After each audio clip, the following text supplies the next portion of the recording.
नमस्कार, मैं शालिनी दहिया आज आपके बीच कक्षा 9वीं का पाठ 11 रसखान के सवैये लेकर आई हूँ। कृष्ण भक्त कवि रसखान का जन्म सन 1548 में दिल्ली के निकट हुआ था। उनका मूल नाम सैयद इब्राहिम था। मुसलमान होने पर भी इनकी कृष्ण में गहरी आस्था थी। इनकी कृष्ण भक्ति से प्रभावित होकर गोस्वामी विट्ठल दास ने इनको शिष्य बना लिया। कहा जाता है कि श्रीनाथ के मंदिर में इनको श्री कृष्ण के साक्षात दर्शन हुए थे। तब से ये ब्रज भूमि में ही बस गए। इनकी मृत्यु 1628 ईस्वी के आसपास हुई। इनकी दो प्रमुख रचनाएं हैं, प्रेम वाटिका और सुजान रसखान। इनकी रचनाओं का संग्रह रसखान रचनावली नाम से प्रसिद्ध है। आइए जानें सबसे पहले सवैया क्या होता है। सवैया एक छंद है। जिस प्रकार दोहा एक छंद है, उसी प्रकार सवैया भी एक छंद है। यह 4 चरणों का एक समपाद वर्ण छंद है। समपाद यानी जिसके चारों ही चरण समान हो। इसमें वर्णों की गिनती होती है। वार्णिक वृत्तों में 22 से 26 अक्षर के चरण वाले जाति छंदों को सामूहिक रूप से हिंदी में सवैया कहने की परंपरा है। अर्थात जिसमें 22 से 26 के बीच अक्षर हों प्रत्येक चरण में, उसे सवैये का नाम दिया गया है। कक्षा 9वीं में रसखान द्वारा रचित जो सवैये लिए गए हैं, उन सवैयों में कृष्ण और उनकी भूमि वृंदावन की प्रत्येक वस्तु के प्रति लगाव प्रकट हुआ है। कवि श्री कृष्ण के काले कंबल पर तीनों लोकों का सुख त्यागने के लिए तैयार है। तीसरे सवैये में कृष्ण के रूप सौंदर्य के प्रति गोपियों की मुग्धता का चित्रण है, जिसमें वे स्वयं कृष्ण का रूप धारण कर लेना चाहती हैं। चौथे छंद में कृष्ण की मुरली की धुन और उनकी मुस्कान के अचूक प्रभाव तथा गोपियों की व्यवस्था का वर्णन किया गया है। आइए देखें रसखान के पहले सवैये में क्या कहा गया है। मानुष हों तो वही रसखानी, बसों ब्रज गोकुल गांव के ग्वारन। कवि कहते हैं कि यदि मैं मनुष्य बनूं तो ब्रज के गोकुल के गांव के ग्वालों के बीच में रहूं, और जो पशु हों तो कहा बस मेरो चरों नित नंद की धेनु मझारन।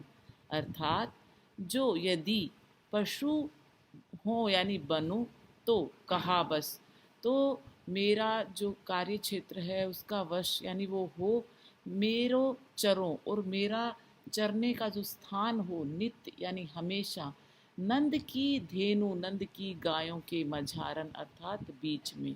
अर्थात मैं हमेशा नंद की गायों के बीच में चरूं, उनके बीच रहूं।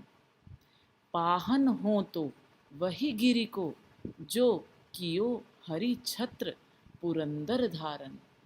और रसखान जी कहते हैं यदि मैं अगले जन्म में पाहन अर्थात पत्थर हो बनूं तो वही गिरी, उसी गिरी यानी पर्वत को का, जो कियो हरि छत्र, जिससे श्री कृष्ण ने हरि छत्र यानी छाता बनाया हो, पुरंदर इंद्र धारण। इंद्र जब वर्षा कर रहे थे उस समय जिस पर्वत को उन्होंने छाते के रूप में अपनी उंगली पर धारण किया, मैं उसी पर्वत का पत्थर बनूं। और अंत में रसखान जी कहते हैं जो खग हों तो, और यदि मैं पक्षी बनूं तो बसेरो तो मेरा निवास करो करना, मिली कालिंदी कूल। कालिंदी अर्थात यमुना नदी के किनारे, कूल यानी किनारे, कदम की डारन।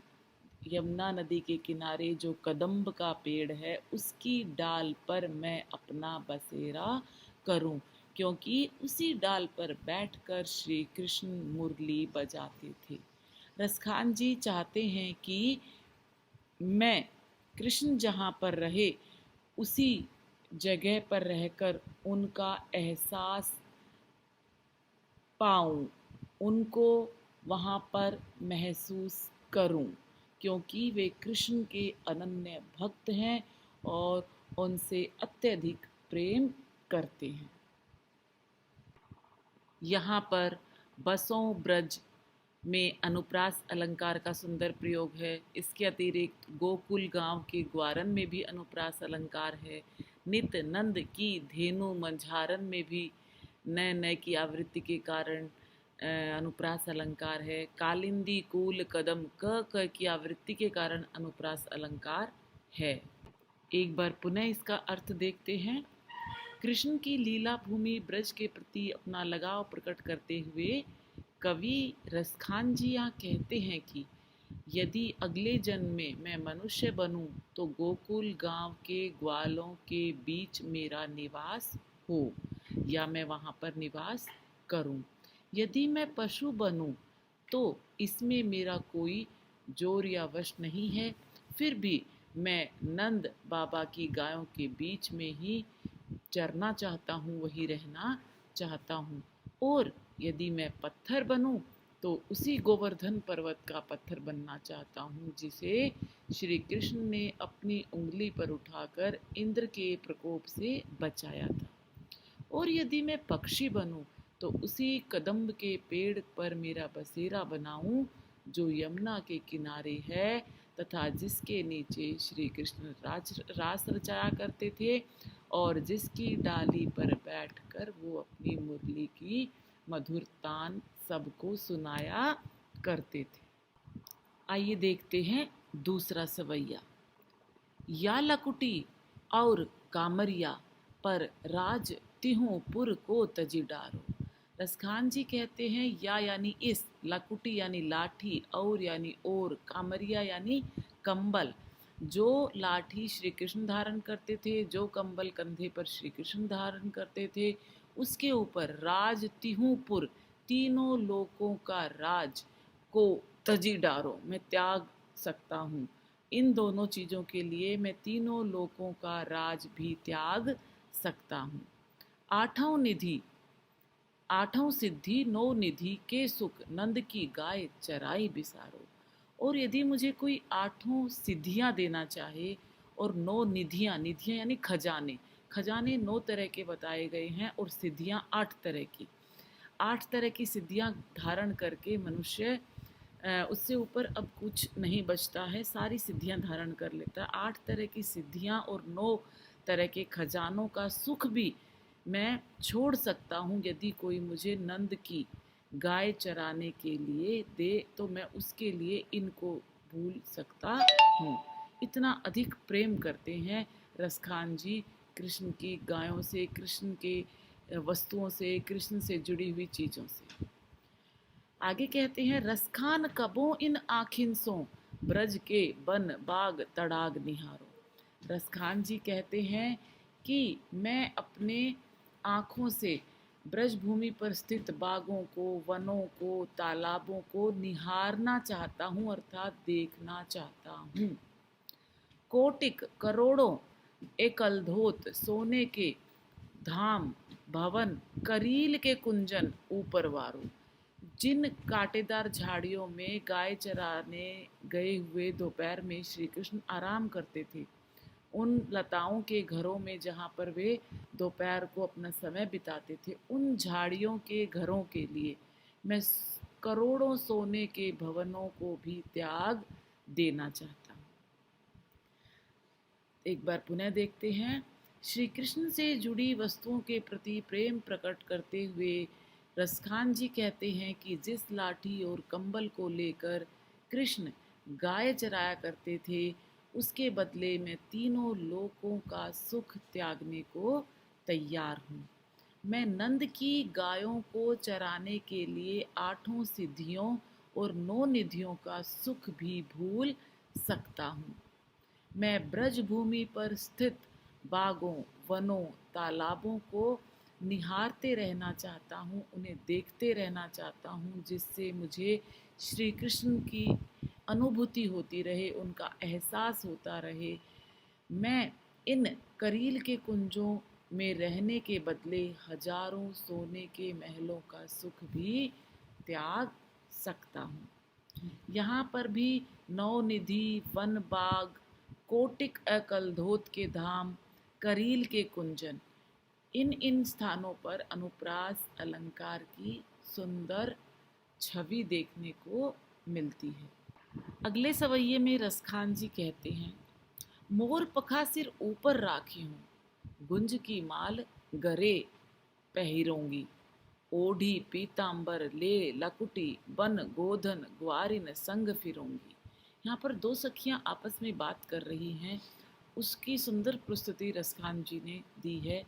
कहती है, एक गोपी दूसरी गोपी को कहती है, मोर पंख मैं सिर के ऊपर धारण कर लूँगी, यदि तुम मुझे कहोगी कि श्री कृष्ण का रूप धारण करो तो मैं मोर पंख सिर पे धारण कर लूँगी। गुंज की माल, यानी गुंज एक तरह का पुष्प फल होता है, उसके जंगली पौधे के फल, उसकी माला जो श्री कृष्ण अपने गले में धारण करते हैं वो भी मैं अपने गले में पहन लूँगी। ओढ़ी, और मैं पीतांबर, और जो पीतांबर श्री कृष्ण ओढ़ते हैं वही पीतांबर भी ओढ़ लूँगी। ले लकुटी, और लाठी अपने हाथ में ले लूँगी। बन गोधन, और मैं गायों की ग्वारिन बन जाऊंगी और उनके संग संग फिरूंगी, घूमूंगी। मुझे इसमें कोई भी ऐतराज नहीं है, तुम्हारे कहने पर मैं ये सब कर सकती हूँ। भाव तो वो ही मेरो रसखानी, सो तेरे कहे सब स्वांग करूंगी। भाव तो यानी तुम्हें जो अच्छा लगता है वही मेरो रसखानी। रसखान जी कहते हैं कि मैं वही स्वांग रचूंगी, वही नाटक रचूंगी जो तुम कहोगी कि तुम ऐसे बनकर दिखाओ, ऐसे बनकर दिखाओ, वो मैं सब करूंगी। लेकिन या मुरली, यह जो मुरली है, मुरलीधर की, श्री कृष्ण की अधरान धरी, जो उन्होंने अपने होठों पर धारण की थी, अधरान न धरूंगी, मैं अपने होठों पर धारण नहीं करूंगी। यहाँ पर कृष्ण के सौंदर्य पर मुग्ध एक गोपी दूसरी गोपी से कहती है, हे सखी, मैं कृष्ण की तरह ही अपने सिर पर मयूर के पंखों का मुकुट और गले में गुंज की माला पहन लूंगी। मैं पीले वस्त्र भी श्री कृष्ण की तरह धारण कर लूंगी। गायों के पीछे लाठी लेकर वन वन फिर लूंगी।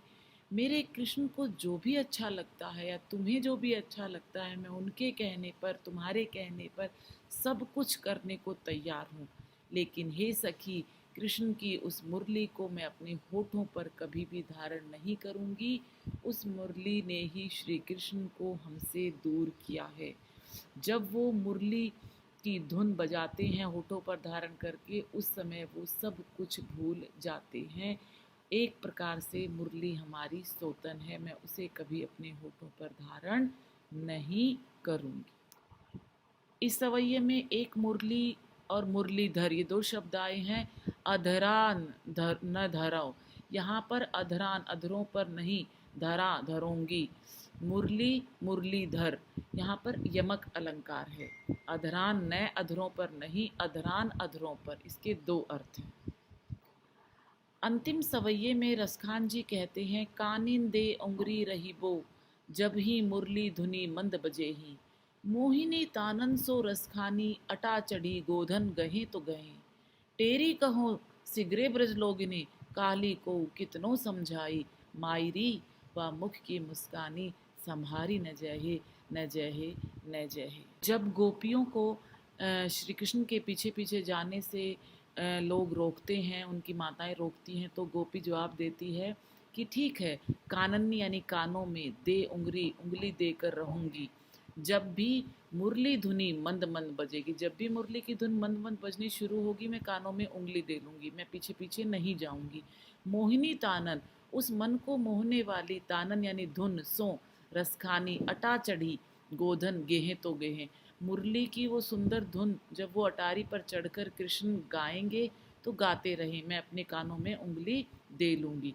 टेरी, लेकिन मैं जोर से कहा कहती हूँ, सिगरे सारे ब्रज लोगनी, सारे ब्रज लोगों को मैं एक बात बता देती हूँ, ब्रज के लोगों को, कि कल को कितनों ही समझाए, लेकिन मैं इतना तो अपने पर काबू कर लूँगी, लेकिन कल को मुझे कोई कितना ही समझाए, मायरी ओ माँ वाह मुख की मुस्कानी, जब श्री कृष्ण अपने मुख पर मुस्कान लेकर मेरे सामने आ जाएंगे तो संभारी न जेहे न जेहे न जेहे, तो मुझसे वो मुस्कुराहट संभाली नहीं जाएगी, मुझ पर उस मुस्कान का जादू अवश्य चल जाएगा। यहाँ गोधन गेहें काली कोउ में अनुप्रास अलंकार है, और न जेहे न जेहे में पुनरुक्ति प्रकाश अलंकार के सौंदर्य देखते ही बनता है। एक बार पुनः देखते हैं। श्री कृष्ण की मुरली की ध्वनि तथा उनकी मुस्कान पर मोहित एक गोपी कहती हैं कि जब श्री कृष्ण मधुर स्वर में मुरली बजाएंगे तब मैं अपने कानों में उंगली डाल लूँगी ताकि मैं उसे न सुन सकूं। लेकिन ऊंची ऊंची अट्टालियों पर चढ़कर श्री कृष्ण जब गोधन गाते हैं तो गाते रहें, मेरे ऊपर उसका कोई असर नहीं होगा। मैं ब्रज के लोगों को चिल्लाकर जोर से बोलकर यह कहना चाहती हूँ कि कल को मुझे कोई कितना भी समझाए, जब श्री कृष्ण मेरे सामने मुस्कुरा कर आएंगे तो मेरा खुद पर वश नहीं होगा और मुझ पर उस मुस्कुरान का जादू अवश्य चलेगा। उस समय मैं खुद को काबू नहीं कर पाऊंगी। धन्यवाद।